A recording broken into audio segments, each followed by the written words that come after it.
মিয়ানমারের রাখাইন রাজ্য, যা আরাকান নামেও পরিচিত, অঞ্চলটি বিশ্বশক্তির ভূ রাজনৈতিক সংঘাতের নতুন কেন্দ্রবিন্দুতে পরিণত হয়েছে। চীনের কিউ কফিউ ইনান জ্বালানি পাইপলাইন ও ভারতের কালাদান মাল্টিমোডাল প্রকল্পকে ঘিরে আরাকান আর্মি নিয়ন্ত্রিত এলাকায় ব্যাপক উত্তেজনা তৈরি হয়েছে, যার প্রভাব বাংলাদেশের নিরাপত্তা ও কূটনীতিতেও পড়ছে।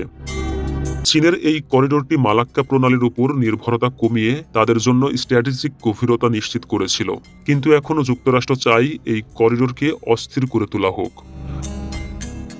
আরাকান আর্মি ও রোহিঙ্গা জনগোষ্ঠীর সক্রিয়তা চীনা করিডোর ও ভারতের কৌশলগত প্রকল্পকে হুমকির মুখে ফেলেছে। বিষয়টি তুলে ধরেছেন অবসরপ্রাপ্ত ব্রিগেডিয়ার জেনারেল তুষার কান্তি চাকমা। এক বিশ্লেষণধর্মী প্রতিবেদনে বলা হয়েছে, বাংলাদেশের উপর এখন মানবিক করিডোর খোলার জন্য আন্তর্জাতিক চাপ বাড়ছে।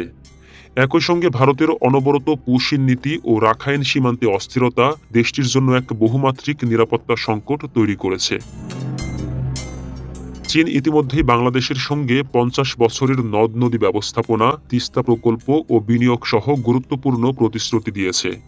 অপরদিকে যুক্তরাষ্ট্রের কূটনৈতিক তৎপরতা, আরসা প্রধানের গ্রেফতার এবং রোহিঙ্গা জনগোষ্ঠীকে সক্রিয় করার সম্ভাবনা বাংলাদেশের অবস্থানকে আরও জটিল করে তুলছে।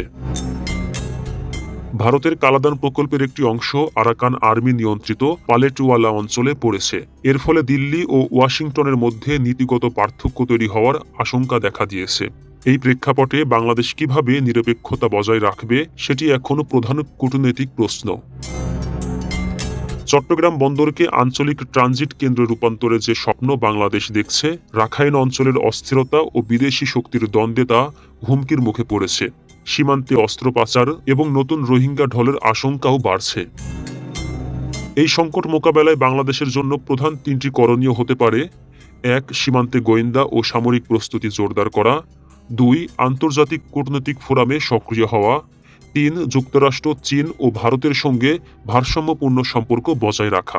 এখন আর শুধুমাত্র একটি প্রতিবেশী সংকট নয়, এটি হয়ে উঠেছে বাংলাদেশের কৌশলগত নিরাপত্তা ও পররাষ্ট্রনীতির গুরুত্বপূর্ণ অংশ। এই জটিল পরিস্থিতিতে শান্তিপূর্ণ কূটনীতি ও কৌশলী নিরপেক্ষতাই হতে পারে বাংলাদেশের টিকে থাকার একমাত্র পথ।